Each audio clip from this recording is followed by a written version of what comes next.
Bienvenido a la conferencia de pastores del año 2003. El profesor Roger Scruton, uno de los filósofos más influyentes, filósofos ingleses, hace mucho tiempo atrás habló de filosofía y tomó varios puntos de discusión filosófica buscando traer un entendimiento de tal manera que comunicara a la comunidad filosófica, y una de las de sus preocupaciones era Dios. Este hombre no era creyente y dijo lo siguiente en un capítulo muy interesante: si realmente quieres conocer lo que, qué es lo que un pueblo cree acerca de Dios, no pongas mucha atención a no pongas tanta atención a sus teologías, sino su ideología, sino adoración. Eso es realmente lo que creen acerca de Dios. Esta noche hemos recordado, se nos ha recordado lo que realmente creemos de Dios. Se nos ha recordado su grandeza, su majestad, su gloria, su poder, su misericordia hacia nosotros en Jesucristo, de la maravillosa cruz y de la promesa de la salvación. Pasen conmigo, si son tan amables, al primer evangelio, Mateo capítulo 13. Tengo el privilegio una vez más, el privilegio de hablar de los problemas que enfrentamos en el ministerio, y venimos a un texto el cual creo que es una aclaración muy útil en el contexto del ministerio moderno. Este texto, en cierta manera, nos toma por sorpresa, un texto que incluye un diálogo entre Jesús y sus discípulos, que es sutil y demanda que pongamos atención para ver qué es lo que realmente está sucediendo en el contexto de esta discusión. Comenzamos en Mateo capítulo 13, comenzando en el versículo 1. Aquel día salió Jesús de la casa y se sentó junto al mar. Y se le juntó mucha gente, y entrando él en la barca, se sentó, y toda la gente estaba en la playa. Y les habló muchas cosas por parábolas, diciendo: He aquí el sembrador salió a sembrar, y mientras sembraba, parte de la semilla cayó junto al camino, y vinieron las aves y la comieron. Parte cayó en pedregales, donde no había mucha tierra, y brotó pronto, porque no tenía profundidad de tierra. Pero salido el sol, se quemó, y porque no tenía raíz, se secó. Y parte cayó entre espinos, y los espinos crecieron y la ahogaron. Pero parte cayó en buena tierra, y dio fruto, cual a 100, cual a 60, y cual a 30 por uno. El que tiene oídos para oír, oiga. Entonces, acercándose a los discípulos, le dijeron: ¿Por qué les hablas por parábolas? Él respondiendo les dijo: Porque a vosotros os es dado saber los misterios del reino de los cielos, mas a ellos no les es dado, porque a cualquiera que tiene se le dará y tendrá más, pero al que no tiene, aun lo que tiene le será quitado. Por eso les hablo por parábolas, porque viendo no ven, y oyendo no oyen ni entienden. De manera que se cumple en ellos la profecía de Isaías, que dijo: De oído oiréis, y no entenderéis, y viendo veréis, y no percibiréis. Porque el corazón de este pueblo se ha engrosado, y con los oídos oyen pesadamente, y han cerrado sus ojos, para que no vean con los ojos, y oigan con los oídos, y con el corazón entiendan, y se conviertan, y yo los sane. Pero bienaventurados vuestros ojos porque ven, y vuestros oídos porque oyen. Porque de cierto os digo que muchos profetas y justos desearon ver lo que veis y no lo vieron, y oír lo que oís y no lo oyeron. Gracias sean dadas a Dios por su palabra. Este pasaje trae una aclaración para nosotros que es muy importante, especialmente en estos momentos en los cuales hay tantos que están preocupados, confundidos más bien de la tarea de la proclamación, de la tarea de predicación en el complejo mundo que enfrentamos. La sabiduría convencional que se está ofreciendo por parte de muchos que dan su consejo con respecto a cómo debe la iglesia enfocarse en la predicación de la palabra y el contexto de nuestra tarea es muy diferente de lo que encontramos aquí en la palabra de Dios. Anoche vimos una pregunta que presentó Jesús a sus discípulos. ¿Ustedes también se quieren ir? Esta noche quiero que veamos una pregunta que se preguntó por parte de los discípulos a Jesús. En el versículo 10 de Mateo capítulo 13, vienen los discípulos a Jesús y le preguntan: ¿por qué les hablas por parábolas? Parece ser una pregunta inocua, indefensiva, inofensiva, de estrategia homilética, de construcción homilética, de ilustración. ¿Por qué les hablas por parábolas? Pero creo que vemos juntos en esta noche que esta pregunta no es ese tipo de pregunta en absoluto.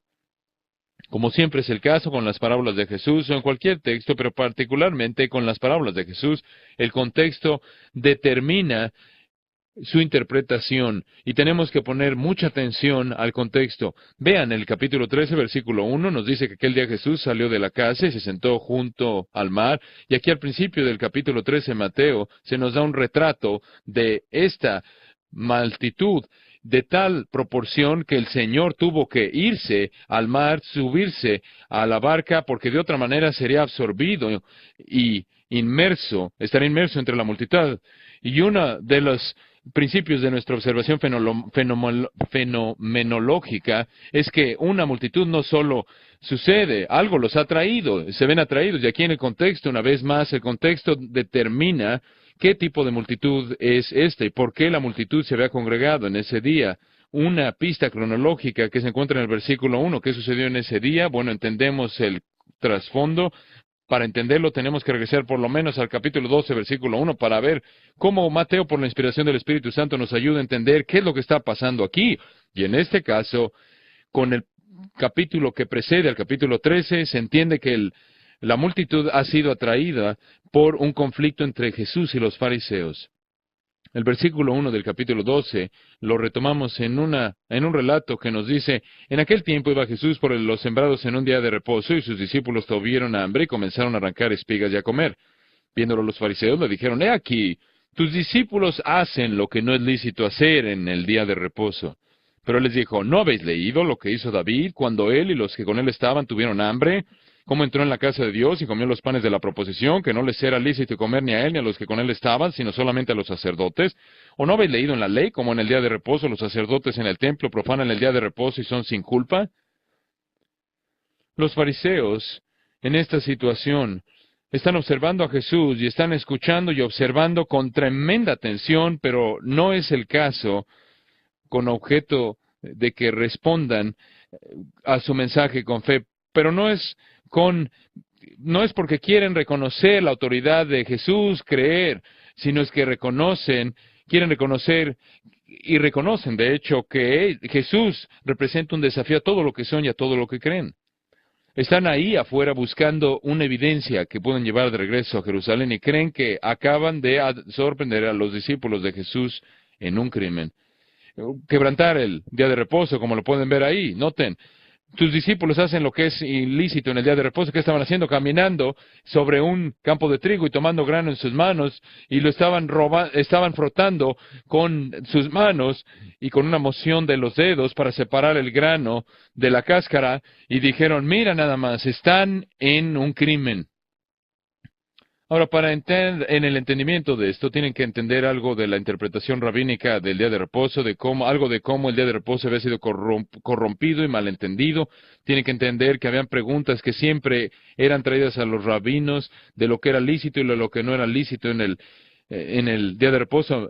Una de mis favoritas, las cuales se registran en uno de los escritos del primer siglo, la historia rabínica, se dice que no se podía comer un huevo que estaba bajo la gallina que estaba ahí. Ahora tienen que entender aquí el profundo principio teológico. Un hombre no podía comer, no podía interrogar porque nadie podía interrogar a una gallina para saber cuándo se llevó a cabo el trabajo de poner el huevo. Pero había una división en las posiciones de los de fariseos, de los de huevos y no fariseos. Algunos creían que podías comer una omelette a partir de ese huevo. Otra pregunta que se presentó a los rabinos, hizo una pregunta hipotética para la aplicación inmediata y dijo lo siguiente: supongamos por un momento que la matriarca de la familia estaba fuera en el día de reposo y se cayó una señora de edad. ¿Sería lícito ir con ella con objeto de traerla de regreso para que cuidarla? Una vez más había una división en la casa. Algunos de los rabinos decían: sí, será un acto de misericordia, será apropiado, pero otros rabinos dirían: no, hay gran peligro involucrado aquí, porque esos eso que se encuentra ahí en la carreta, si uno va en una carreta, se podría caer y estar en el campo, y entonces haríamos el camino y y sería una desecración, sería profanar el día de reposo. Y esta es la mentalidad que encontramos detrás de esto. Los fariseos, quienes son súper escrupulosos con respecto a esta manera de pensar, pensando que este es el corazón de la ley, de lo que Dios cree, ven a los discípulos de Jesús y en lo que observan, pensando que están rompiendo el día de reposo, y noten cómo Jesús los reprende y les dice: ¿o no habéis leído en la ley cómo en el día de reposo los sacerdotes en el templo profanan el día de reposo? Y empieza con David, y les dicen: miren, caballeros, esta es la Biblia, deben leerlas. Si la leyeran y la entendieran, entonces entenderían que, por ejemplo, David y sus hombres comieron los panes de la proposición y no fue pecado, que tampoco han leído en la ley que en el día de reposo, como los sacerdotes en el templo profanan el día de reposo y son inocentes. Jesús dijo: si leyeran, entendieran la Biblia, no tendremos esta discusión, dijo Jesús. Pero después procede a decir: ustedes creen que han sorprendido a mis discípulos en un crimen, y eso refleja inapropiadamente lo que es mi autoridad. Ahora, ¿qué les parece sorprenderlo en un acto de robo? Versículo 6: pues yo os digo que uno mayor que el templo está aquí. Y si supieseis qué significa misericordia quiero y no sacrificio, no condenaríais a los inocentes, porque el Hijo del Hombre es Señor del día de reposo.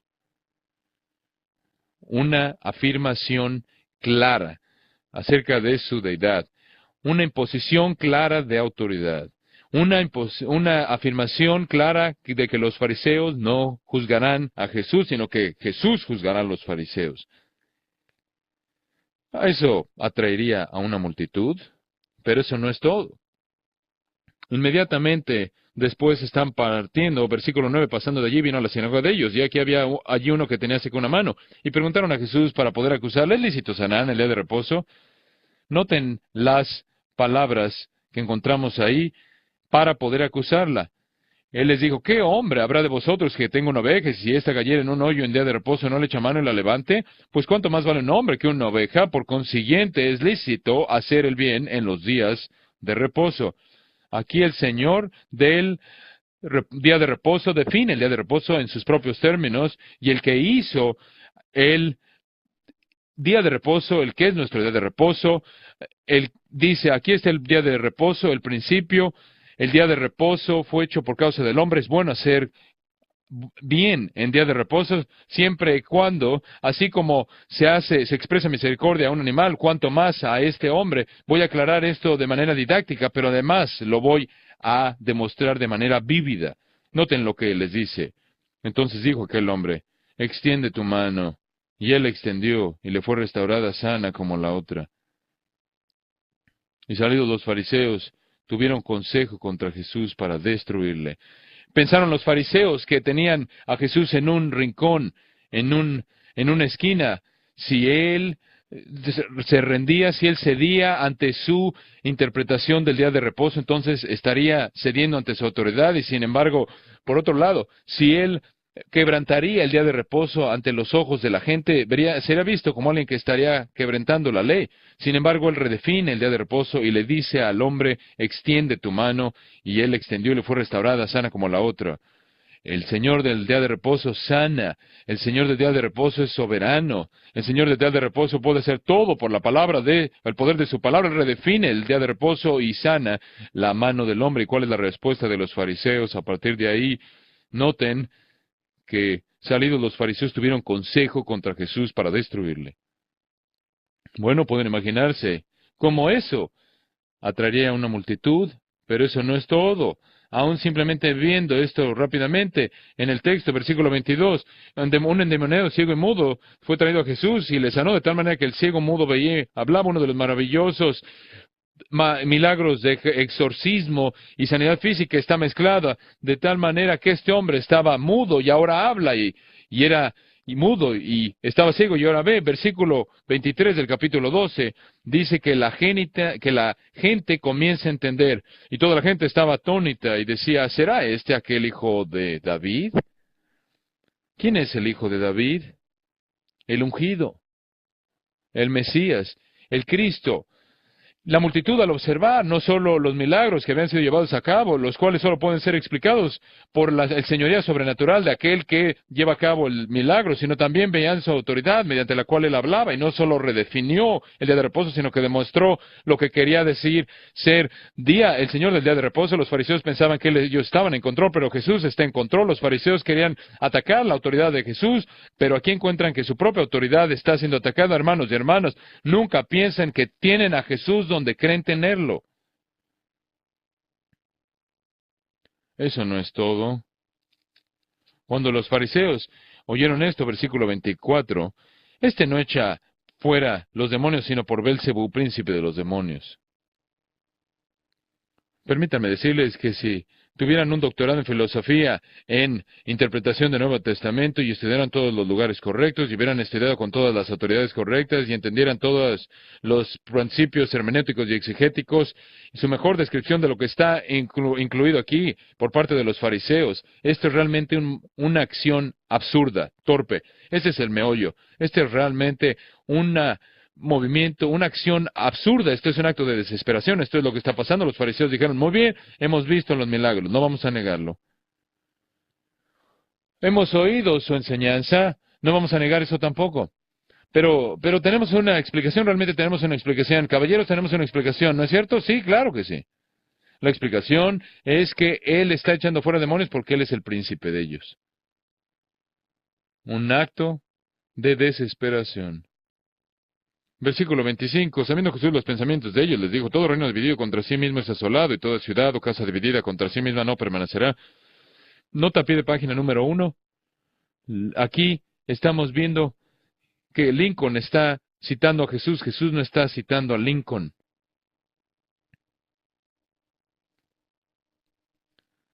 Jesús aquí, bajo la inspiración de su deidad, con la soberanía de su omnisciencia, con la autoridad de su omnipotencia, Él está diciéndoles aquí, miren, escuchen, ¿qué tipo de razón es esa?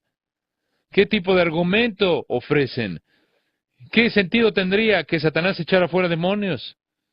¿De qué le serviría confundir a su propia casa? ¿Qué sentido tendría que Satanás trajera gloria a Dios y minara su propia reputación? ¿Qué es lo que está pasando aquí? Una demanda. No es posible que el hombre era ciego y ahora ve, el que no estaba hablando y ahora fue hecho mudo. No quiere decir que estaba libre de un demonio y ahora está poseído, sino que estaba poseído y ahora está libre. Jesús procedió a decir, y si Satanás echa fuera a Satanás, contra sí mismo está dividido, ¿cómo pues permanecerá su reino? Y si yo echo fuera los demonios por Belcebú, noten la siguiente parte, ¿por quién los echan vuestros hijos? Por tanto ellos serán vuestros jueces. Oh, ¿qué debió haber estado ahí? En el contexto de esta controversia, imagínense cómo empieza a verse Galilea, cómo empieza a vaciarse villa por villa, familia por familia, persona, empiezan a correr la voz. Tienes que ver lo que pasó, no vas a creer lo que pasó en el campo, no vas a creer lo que pasó en la sinagoga, y después de la sinagoga no vas a creer lo que pasó con Jesús en confrontación con los fariseos, y notan cómo termina, versículo 29, porque cómo puede alguno entrar en la casa del hombre fuerte y saquear sus bienes, si primero no le ate, y entonces podrá saquear su casa. Se vio haber esparcido la palabra, el rumor, como la electricidad.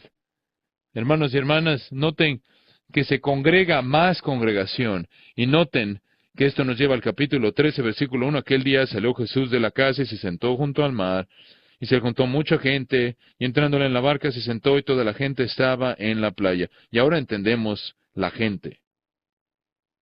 En su contexto, esta gente, esta multitud, fue atraído por una dinámica de controversia, por una muestra de autoridad, por un espectáculo que había emergido conforme Jesús había estado en esta confrontación con los fariseos.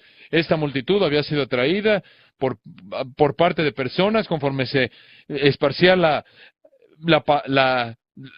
fama de Jesús de villa a villa, de persona a persona. Tienes que venir a ver esto. Ahora, ¿qué va a hacer Jesús con una multitud como esta? ¿Qué es lo que va a hacer? Las multitudes normalmente no aparecen en Galilea, un área agraria. Escasamente poblada, con pequeñas casas, por decirlo así. Esto es increíble que es tan grande la multitud que tiene que meterse en una barca. ¿Qué hace Jesús? ¿Qué va a hacer? Bueno, permítanme contarles una historia. Aquí había un sembrador que salió a sembrar. Ustedes conocen a los sembradores, salen a sembrar, y mientras sembraba, parte de la semilla cayó junto al camino y nunca mostró vida, y vinieron las aves y las comieron. Parte cayó en pedregales donde no había mucha tierra, y por otro pronto, porque no tenía profundidad de tierra, pero salido el sol se quemó, y porque no tenía raíz se secó. Y parte cayó entre espinos, y los espinos crecieron y la ahogaron. Pero parte cayó en buena tierra y dio fruto, cuál a 100, cuál a 60, y cuál a 30 por uno. El que tiene oídos para oír, oiga. Gracias por venir. Se pueden ir a casa ahora. ¡Qué misericordia! ¿Qué está pasando aquí? Los discípulos están perplejos por esto.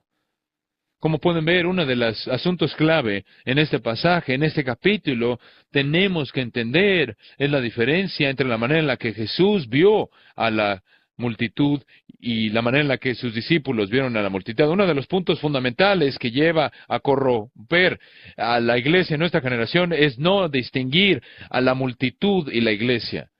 No distinguir entre una multitud y una iglesia es el no distinguir todo acerca del ministerio, no distinguir todo acerca de nuestra tarea del ministerio. Si pensamos que nuestra meta es congregar una multitud, francamente cualquiera de nosotros lo puede hacer. Hay una manera de atraer y congregar una multitud, pero si nos permitimos creer llegar a pensar que una multitud es siempre una iglesia, entonces estamos en serios problemas.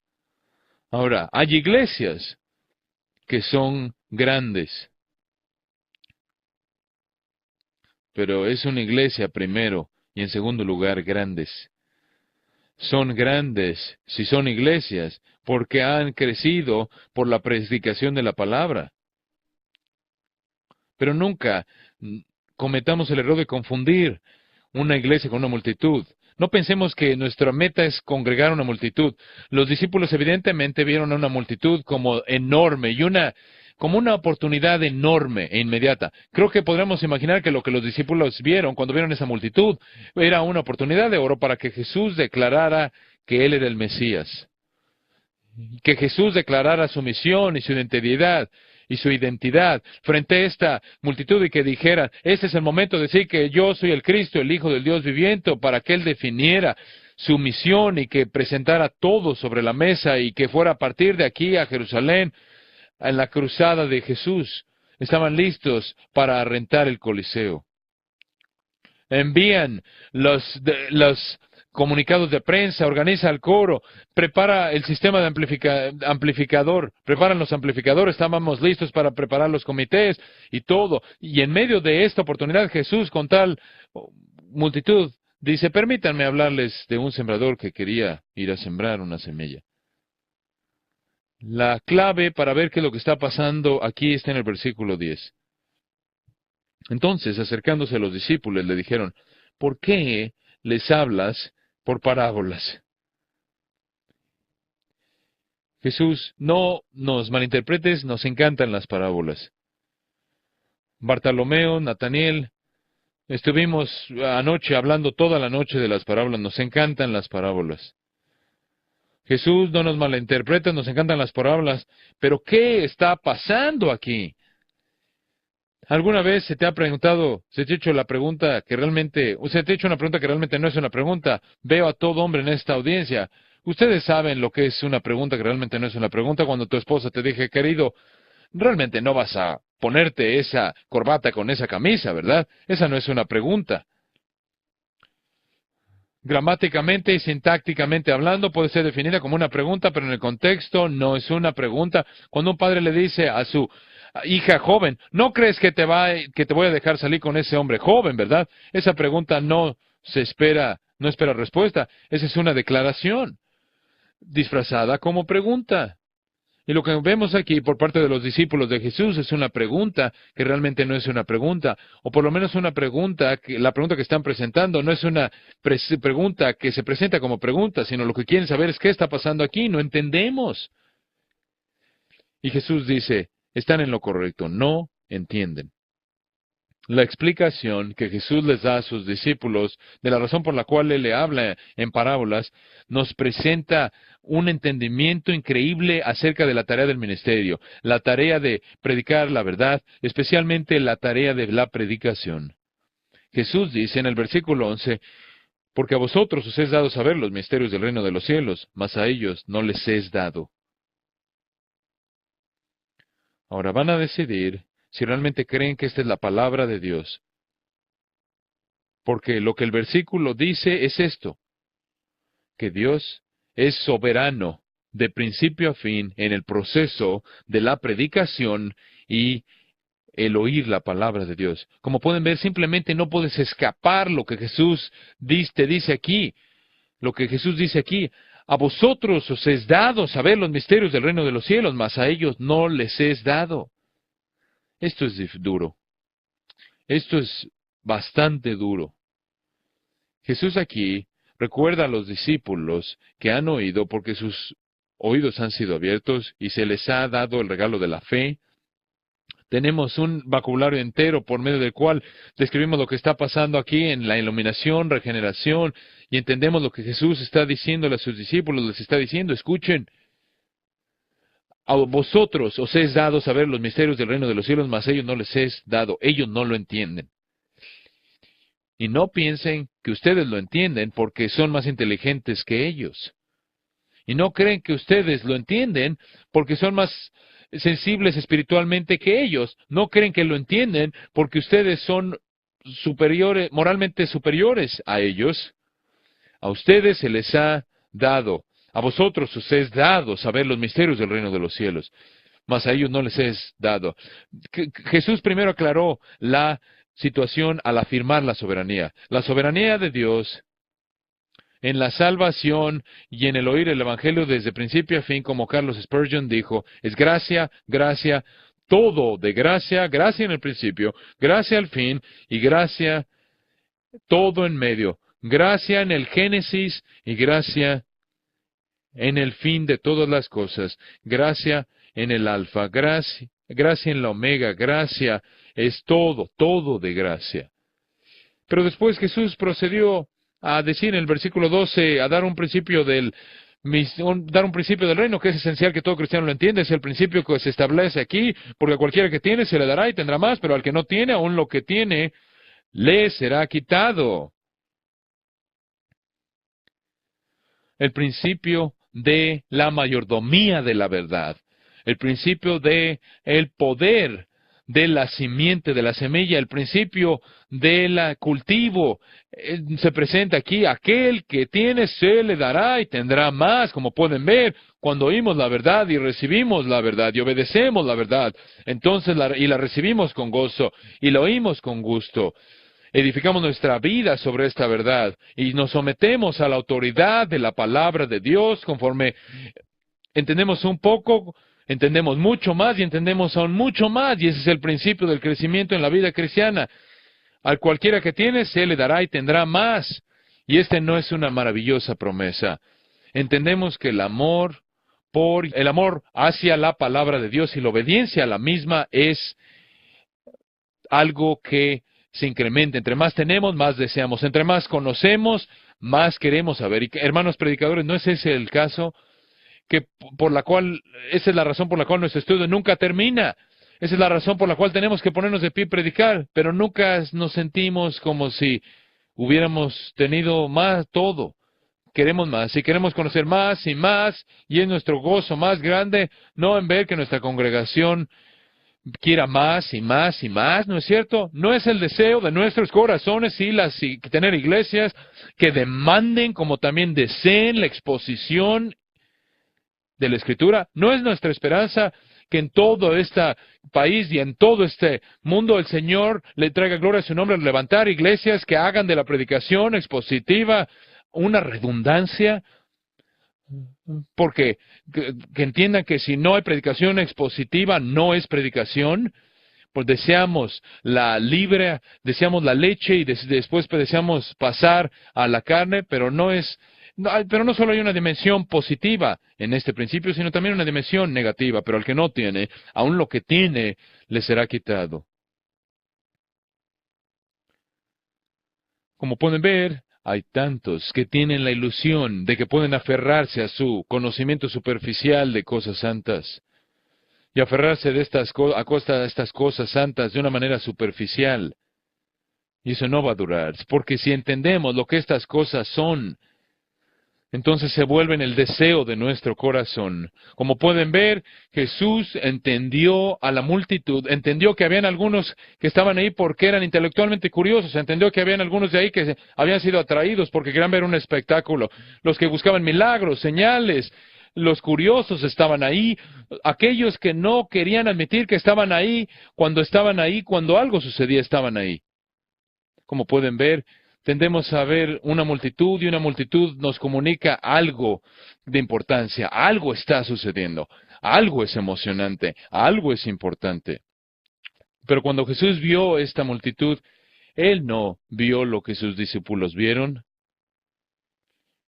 como el corazón del corazón. Él podía ver adentro del corazón humano. Se nos dice 2 veces en este pasaje que Él conocía los corazones de los fariseos. Él conoce los corazones de toda esta multitud. Él conoce toda deliberación, todo pensamiento, toda imaginación pasajera del corazón humano. Ellos saben dónde están, Él sabe los motivos. Él sabe que sus discípulos están confundidos por la situación. Él está omniscientemente claro, Él conoce a esta multitud. Y Él les cuenta una historia.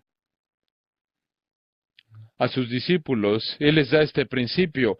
A cualquiera que tiene, se le dará y tendrá más. Pero que no tiene, aún lo que tiene, le será quitado. En términos de ministerio de la iglesia, que esto no significa que una iglesia que es alimentada por una dieta de predicación bíblica y ama la predicación bíblica, crecerá y se verá fruto espiritual y el deseo estará ahí, será contagioso y la gloria de Dios será desplegada conforme la congregación sabe más y más por la acción del Espíritu Santo. La palabra de Dios está siendo aplicada en sus vidas conforme los creyentes son conformados a la imagen del Señor Jesucristo. Y qué trágico es ver una iglesia que se alimenta de cosas superficiales, que tiene una dieta de sopa aguada. El hecho es que su apetito se apaga, su deseo se apaga, su apreciación por las cosas santas y la palabra de Dios se disipa, desaparece. No hay una posición de neutralidad. No hay una posición neutral para con la palabra. O estamos creciendo en un amor mayor por la palabra de Dios, o estamos decreciendo en nuestra actitud apática hacia la palabra de Dios, o crecemos en nuestra fidelidad a la palabra de Dios, o nos estamos alejando más y más y estamos siendo más distantes de ella. No hay posición de neutralidad. Nuestras vidas siempre están moviéndose y es un movimiento que nos lleva a una mayor fidelidad o mayor infidelidad, mayor obediencia o mayor desobediencia. No hay manera de darle vuelta a esto. Jesús establece el principio que nosotros, sobre cualquier otra persona, que tenemos que entender este principio para ser fieles en nuestros ministerios. Y en el versículo 13 Jesús dice, por eso les hablo por parábolas, porque viendo no ven, y oyendo no oyen, ni entienden. Y después en el versículo 14, en su caso, aquí a sus ojos, de manera que se cumple en ellos la profecía de Isaías, aquí, discípulos a sus ojos, a partir de Isaías 6. De oído oiréis y no entenderéis, y viendo veréis y no percibiréis. Porque el corazón de este pueblo se ha engrosado, con los oídos oyen pesadamente, y han cerrado sus ojos, para que de otra manera verían con sus ojos, oirían con sus oídos, entenderían con sus corazones, se convertirían y yo los sanaría.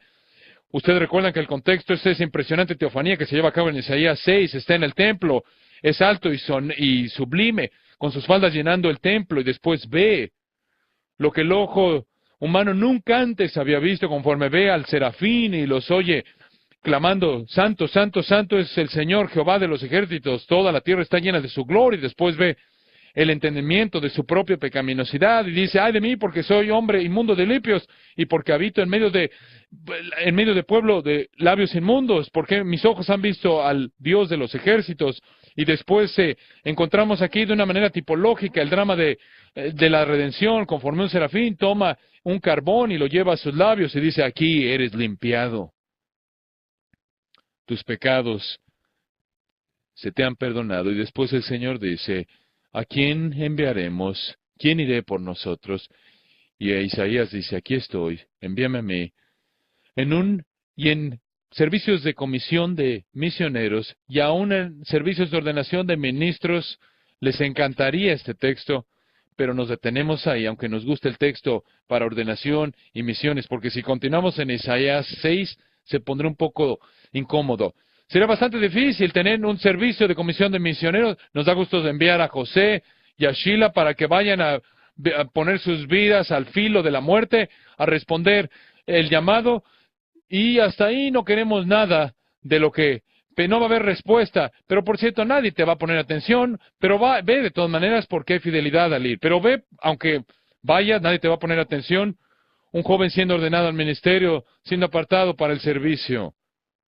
Esta congregación le da gusto que te den cuenta que te dediques a la predicación expositiva de por vida, aunque nadie te va a oír. Es difícil. Eso es lo que el Señor le dijo a Isaías. Y aquí Jesús le dice a sus discípulos, ¿recuerdan lo que dijo a los fariseos cuando lo confrontaron en el campo? ¿Sería bueno que leyeran las Escrituras?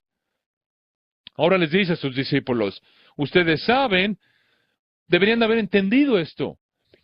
Deberían de haber entendido que esto es lo que Isaías, de esto estaba hablando Isaías. Están diciendo lo están viendo en medio de ustedes, lo están viendo en la respuesta de la gente a mí, están viendo, ¿no ven que esto se está cumpliendo aún en medio de ustedes? Pero noten, bienaventurados vuestros ojos porque ven y vuestros oídos porque oyen. Porque de cierto os digo que muchos profetas y justos desearon ver lo que veis y no lo vieron, y oír lo que oís y no lo oyeron. Y no lo oyeron. Este asunto de oír es muy difícil, ¿no es cierto? El desafío de proclamar un mensaje y predicar la palabra en esta generación es tan difícil, porque es tan difícil que la gente oiga. Y este siempre ha sido el caso, pero de alguna manera parece como si en el contexto de Estados Unidos posmoderno es mucho más difícil que antes. En nuestra sociedad que está centrada en el entretenimiento, es difícil ser oído. Hay una cacofonía de voces, un caos de sonidos, y nadie oye un predicador que dice, así ha dicho Jehová. Tenemos una generación cuya capacidad de atención ha sido conformado por la televisión de tal manera que pueden oír alrededor de 8 minutos, ponernos atención por 8 minutos y después están listos para un comercial. Y toda esta cultura de televisión tiene otro significado. Neil Postman, en su libro Entreteniéndonos hasta la muerte, dice, el gran eslogan de superficialidad dice, el gran eslogan de la superficialidad en nuestra cultura es simplemente noticias, es simplemente es algo rápido. Un nuevo tratamiento para el cáncer, hambre en Etiopía, algo totalmente nuevo. Y ahora esto, y ahora esto, y ahora esto. Y ahora se pone de pie el predicador, y ahora esto. Pero esto no es igual a ningún otro esto. No puede ser reducido a ese nivel rápido, como si fuera un mensaje, porque nos ponemos de pie, no decimos y ahora esto. La cultura posmodernista lo ha hecho tan difícil que es increíble, los 3 imperios que nos ayudan a definir para entender qué es donde estamos. Hay un imperio premoderno, moderno y posmoderno. Todos tienen la misma tarea.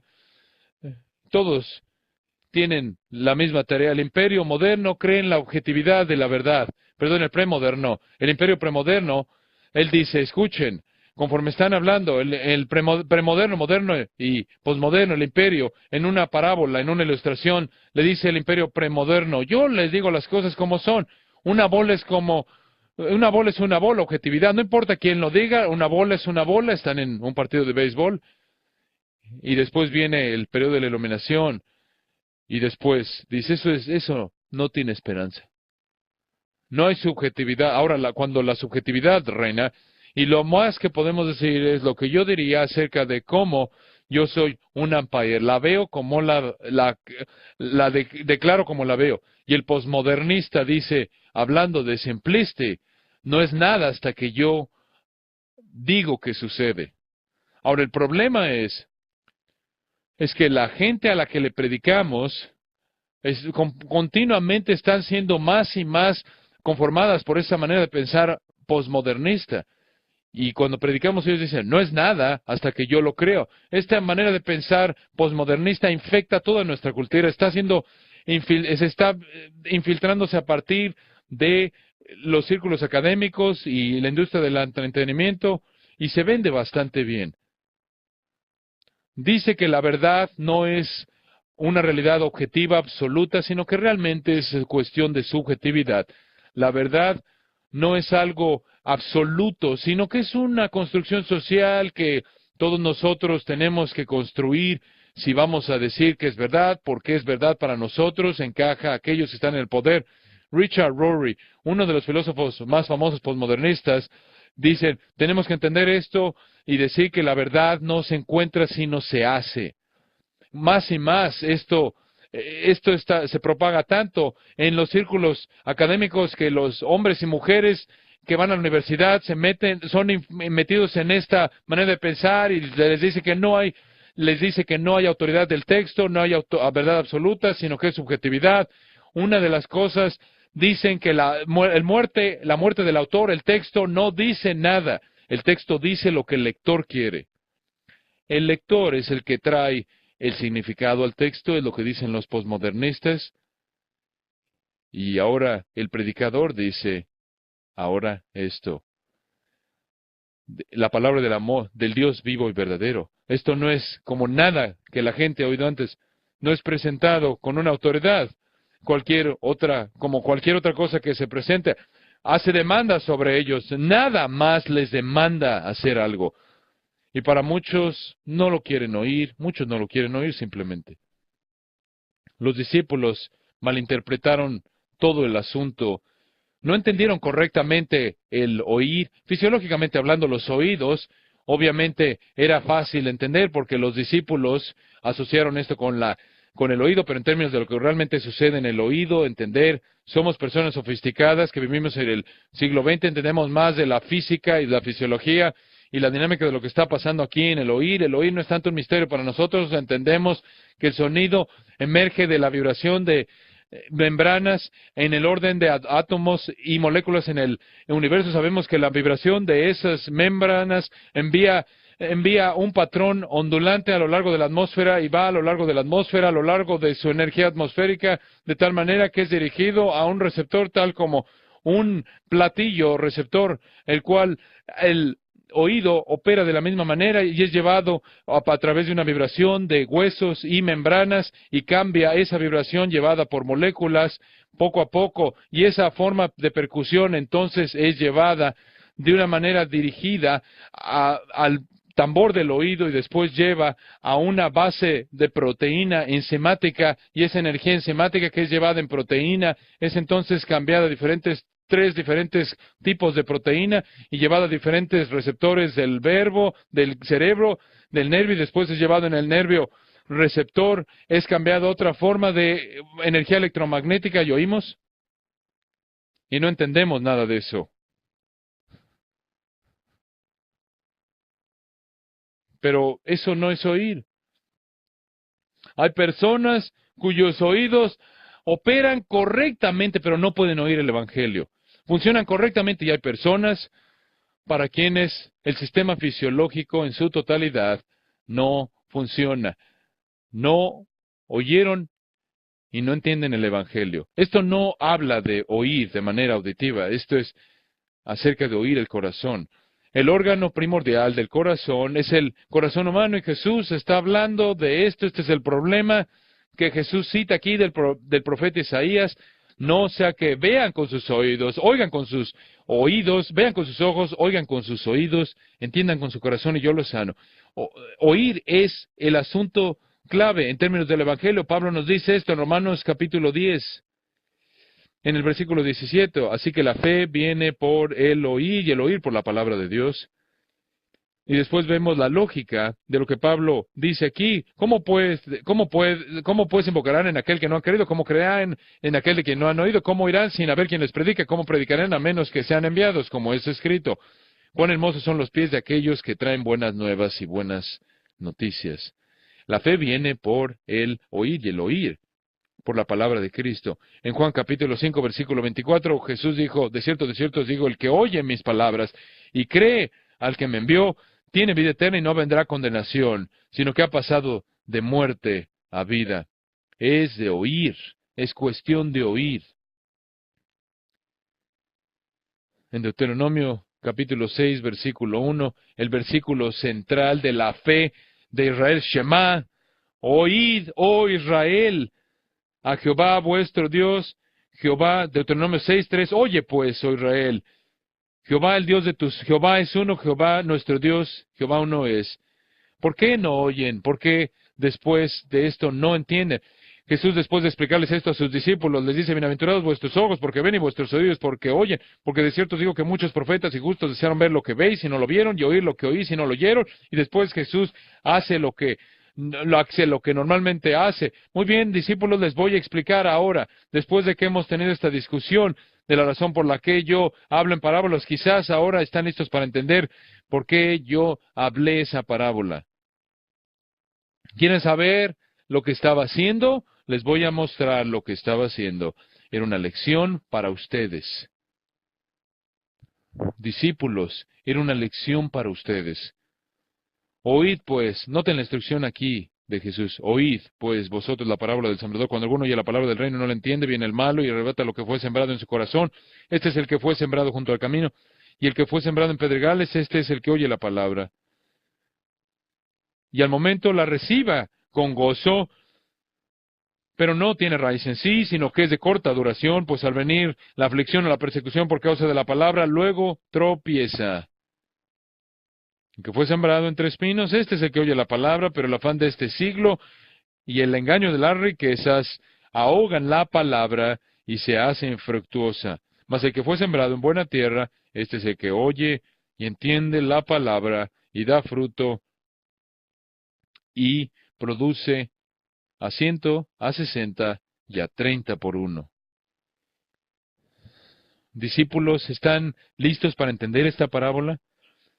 Es de predicación, trata de predicación, es de proclamar la verdad, es de entender qué es lo que está sucediendo cuando predicas, es de darte una plática de inteligencia para que sepas qué esperar cuando predicas el Evangelio. Debes esperar una respuesta como la respuesta que Jesús recibió. Debes esperar una respuesta, un patrón como lo que se muestra en esta parábola. Hay algunos cuyo corazón es de asfalto, como dijo Tillich. La semilla no va a penetrar la superficie. El ave viene y se lo lleva. El ave, representando aquí al malo, a Satanás, son aquellos que están tan endurecidos de corazón que no lo oirán, no hay interés, ni siquiera superficial. Nada más que mortandad, muerte. Y Jesús dice, la buena semilla del Evangelio no permanecerá ahí. Hay otro tipo de oyente. Este es en quien fue sembrado, el que fue sembrado en pedregales, el que oye la palabra y al momento la recibe con gozo. Sin embargo, no hay raíz. La raíz no baja a el agua, no hay sustancia. Esto es lo que los puritanos llamaron, esto es una fe vacilante, esta es una fe que es mejor entendida como una fe un interés superficial o emoción. Y observamos esto, ¿no es cierto, predicadores? Hay personas que parecen responder al Evangelio con gran gozo y gran ferviencia y gran ocupación. Y cada vez que abren la puerta, ahí están. Hasta que un día ya no están ahí, en absoluto. Jesús explica lo que sucede aquí. Cuando sale el sol, a este germen, por decirlo así, que no tiene raíz, es destruido, perece. y muere. El emocionalismo puede atraer una multitud, pero no puede edificar una iglesia. Y una iglesia edificada sobre el emocionalismo no va a tolerar cuando viene la persecución. Y cuando vemos cristianismo superficial, creo que veremos esto. Vemos y veremos el intenso reflejo de la persecución posmodernista. Demuestra lo que nosotros no tenemos la valentía de demostrar por nosotros mismos. Y es la diferencia entre la iglesia y una multitud.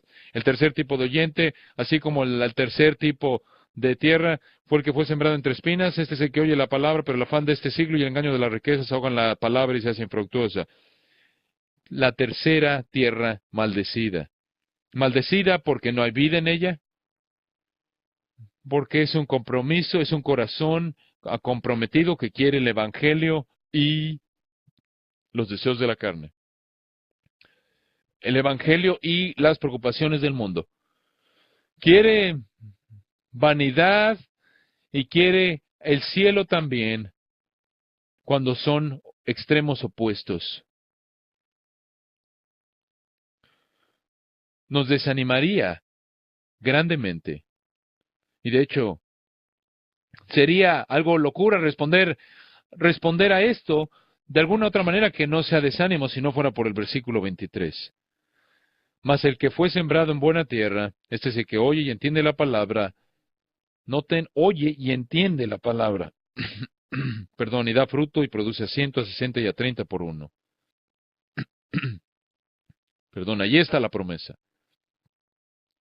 Como pueden ver, nuestro Dios soberano es el Señor de la cosecha, y Él producirá una cosecha.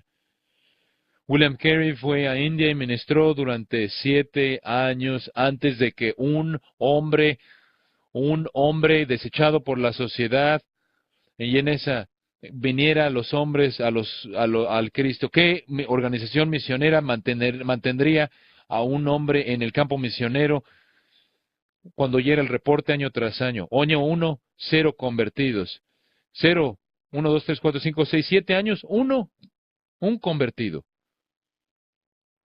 Pero los misiólogos pueden rastrear a millones de creyentes en Cristo por un hombre, por ese hombre, por el testimonio de ese hombre. El Señor de la cosecha producirá una cosecha. Quizá no sea una cosecha que veamos. El verdadero fruto de tu ministerio puede ser evidente en los nietos de aquellos a quienes tú le predicaste. Quizá no lo veas en esta vida, hermanos, y Dios los bendiga. Predican a tiempo y fuera de tiempo, y sepan que el Señor de la mies producirá una cosecha. Quizás será una que nunca puedan ver. Perdón.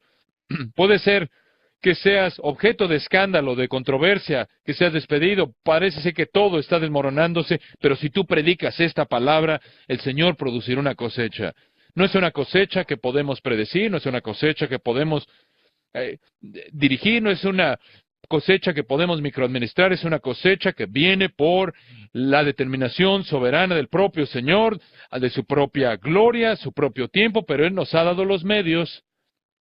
Viene por la predicación de la palabra, al decir la palabra, por la siembra promiscua de la semilla. Esto nos habla de la predicación, del evangelismo, nos dice lo que tenemos que saber, como aquellos que debemos de predicar la palabra a tiempo y fuera de tiempo. Nuestro negocio consiste en sembrar, no administración de tierras. No podemos identificar las tierras, no podemos determinar nuestra predicación por metodología de muestra de tierras. Predicamos la palabra porque no tenemos manera alguna de saber cuál es el tipo de tierra. La que nosotros que pensamos que vendrá Cristo, porque pensamos que son inteligentes y sensibles, puede ser la tierra del camino. Y la que vemos como la más secular, como lo que no creamos tan diferente de lo que se ve un cristiano, una tierra tan poco prometedora, puede ser que inmediatamente reciba la palabra con gozo. Y para la gloria de Dios, quite nuestra ambición. que que determinamos nuestra predicación basándonos en muestra de tierras. Que el Señor nos guarde de eso. Les quiero decir que la predicación hoy en día es algo difícil. El ministerio es muy difícil. Y siempre lo ha sido.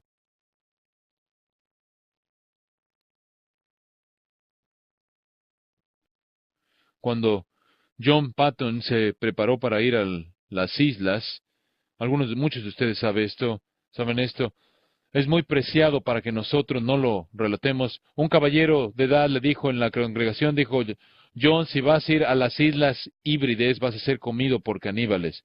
Y John le dijo, sí, señor Dixon, pero tú te quedarás aquí y serás comido por gusanos.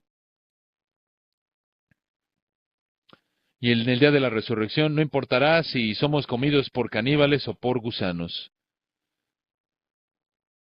Desesperadamente debemos orar de manera desesperada que el Señor levante una generación de predicadores que estén listos para ser comidos por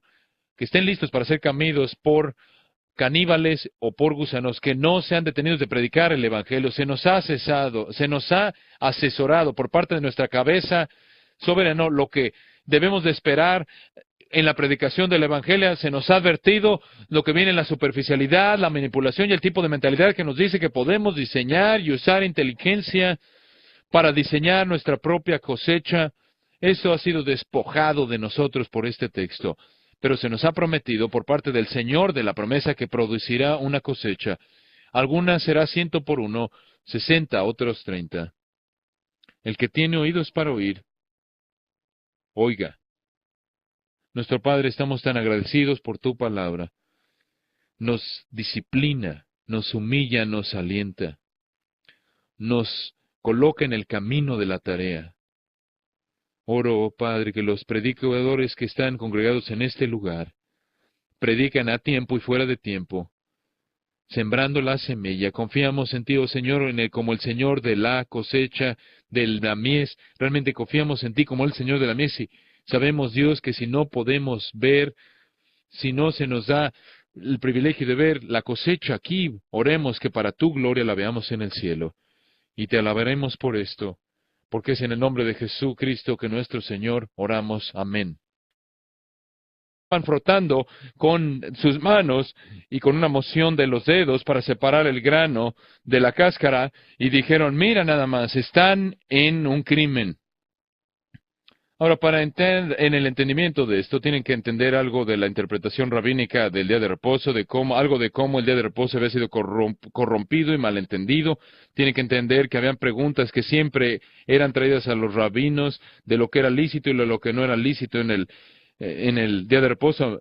Una de mis favoritas, las cuales se registran en uno de los escritos del primer siglo, la historia rabínica, se dice que no se podía comer un huevo que estaba bajo la gallina que estaba ahí. Ahora tienen que entender aquí el profundo principio teológico. Un hombre no podía comer, no podía interrogar porque nadie podía interrogar a una gallina para saber cuándo se llevó a cabo el trabajo de poner el huevo. Pero había una división entre en las posiciones de los de fariseos, de los de huevos y no fariseos. Algunos creían que podías comer una omelette a partir de ese huevo. Otra pregunta que se presentó a los rabinos, hizo una pregunta hipotética para la aplicación inmediata y dijo lo siguiente: supongamos por un momento que la matriarca de la familia estaba fuera en el día de reposo y se cayó una señora de edad. ¿Sería lícito ir con ella con objeto de traerla de regreso para que cuidarla? Una vez más había una división en la casa. Algunos de los rabinos decían, sí, será un acto de misericordia, será apropiado, pero otros rabinos dirían, no, hay gran peligro involucrado aquí, porque eso que se encuentra ahí en la carreta, si uno va en una carreta, se podría caer y estar en el campo, y entonces cerraríamos el camino y sería una desecración, sería profanar el día de reposo. Y esta es la mentalidad que encontramos detrás de esto. Los fariseos, quienes son súper escrupulosos con respecto a esta manera de pensar, pensando que esta es la casa, están preocupados, confundidos más bien de la tarea de la proclamación, de la tarea de predicación en el complejo mundo que enfrentamos. la sabiduría convencional que se está ofreciendo por parte de muchos que dan su consejo con respecto a cómo debe la iglesia enfocarse en la predicación de la palabra. Y el contexto de nuestra tarea es muy diferente de lo que encontramos aquí en la palabra de Dios. Anoche vimos una pregunta que presentó Jesús a sus discípulos. ¿Ustedes también se quieren ir? Esta noche quiero que veamos una pregunta que se preguntó por parte de los discípulos a Jesús. En el versículo 10 de Mateo capítulo 13, vienen los discípulos a Jesús y le preguntan, ¿por qué les hablas por parábolas? Parece ser una pregunta inocua, indefensiva, inofensiva, de estrategia homilética, de construcción homilética, de ilustración. ¿Por qué les hablas por parábolas? Pero creo que vemos juntos en esta noche que esta pregunta no es ese tipo de pregunta en absoluto. Como siempre es el caso con las parábolas de Jesús o en cualquier texto, pero particularmente con las parábolas de Jesús, el contexto determina su interpretación, y tenemos que poner mucha atención al contexto. Vean, el capítulo 13, versículo 1, nos dice que aquel día Jesús salió de la casa y se sentó junto al mar, y aquí al principio del capítulo 13, Mateo, se nos da un retrato de esta multitud, de tal proporción que el Señor tuvo que irse al mar, subirse a la barca, porque de otra manera sería absorbido y estaría inmerso entre la multitud. Y uno de los principios de nuestra observación fenomenológica es que una multitud no solo sucede, algo los ha traído, se ven atraídos, y aquí en el contexto, una vez más, el contexto determina qué tipo de multitud es esta y por qué la multitud se había congregado en ese día. Una pista cronológica que se encuentra en el versículo 1, ¿qué sucedió en ese día? Bueno, entendemos el trasfondo. Para entenderlo tenemos que regresar por lo menos al capítulo 12, versículo 1, para ver cómo Mateo, por la inspiración del Espíritu Santo, nos ayuda a entender qué es lo que está pasando aquí. Y en este caso, con el capítulo que precede al capítulo 13, se entiende que la multitud ha sido atraída por un conflicto entre Jesús y los fariseos. El versículo 1 del capítulo 12 lo retomamos en un relato que nos dice, en aquel tiempo iba Jesús por los sembrados en un día de reposo, y sus discípulos tuvieron hambre y comenzaron a arrancar espigas y a comer. Viéndolo los fariseos le dijeron, he aquí, tus discípulos hacen lo que no es lícito hacer en el día de reposo. Pero él les dijo, ¿no habéis leído lo que hizo David cuando él y los que con él estaban tuvieron hambre? Cómo entró en la casa de Dios y comió los panes de la proposición, que no les era lícito comer ni a él ni a los que con él estaban, sino solamente a los sacerdotes. ¿O no habéis leído en la ley cómo en el día de reposo los sacerdotes en el templo profanan el día de reposo y son sin culpa? Los fariseos, en esta situación, están observando a Jesús y están escuchando y observando con tremenda atención, pero no es el caso con objeto de que respondan a su mensaje con fe, pero no es porque quieren reconocer la autoridad de Jesús, creer, sino es que quieren reconocer y reconocen, de hecho, que Jesús representa un desafío a todo lo que son y a todo lo que creen. Están ahí afuera buscando una evidencia que pueden llevar de regreso a Jerusalén y creen que acaban de sorprender a los discípulos de Jesús en un crimen. Quebrantar el día de reposo, como lo pueden ver ahí. Noten, tus discípulos hacen lo que es ilícito en el día de reposo. ¿Qué estaban haciendo? Caminando sobre un campo de trigo y tomando grano en sus manos, y lo estaban robando. Bienvenido a la conferencia de pastores del año 2003. El profesor Roger Scruton, uno de los filósofos más influyentes, filósofos ingleses, hace mucho tiempo atrás habló de filosofía y tomó varios puntos de discusión filosófica buscando traer un entendimiento de tal manera que comunicara a la comunidad filosófica, y una de sus preocupaciones era Dios. Este hombre no era creyente y dijo lo siguiente en un capítulo muy interesante: si realmente quieres conocer qué es lo que un pueblo cree acerca de Dios, no pongas mucha atención no pongas tanta atención a sus teologías, sino su ideología, sino su adoración. Eso es realmente lo que creen acerca de Dios. Esta noche se nos ha recordado lo que realmente creemos de Dios, se nos ha recordado su grandeza, su majestad, su gloria, su poder, su misericordia hacia nosotros en Jesucristo, de la maravillosa cruz y de la promesa de la salvación. Pasen conmigo, si son tan amables, al primer evangelio, Mateo capítulo 13. Tengo el privilegio una vez más, el privilegio de hablar de los problemas que enfrentamos en el ministerio, y venimos a un texto el cual creo que es una aclaración muy útil en el contexto del ministerio moderno. Este texto, en cierta manera, nos toma por sorpresa, un texto que incluye un diálogo entre Jesús y sus discípulos, que es sutil y demanda que pongamos atención para ver qué es lo que realmente está sucediendo en el contexto de esta discusión. Comenzamos en Mateo capítulo 13, comenzando en el versículo 1. Aquel día salió Jesús de la casa y se sentó junto al mar. Y se le juntó mucha gente, y entrando él en la barca, se sentó, y toda la gente estaba en la playa. Y les habló muchas cosas por parábolas, diciendo: aquí el sembrador salió a sembrar, y mientras sembraba, parte de la semilla cayó junto al camino, y vinieron las aves y la comieron. Parte cayó en pedregales, donde no había mucha tierra, y brotó pronto, porque no tenía profundidad de tierra. Pero salido el sol, se quemó, y porque no tenía raíz, se secó. Y parte cayó entre espinos, y los espinos crecieron y la ahogaron.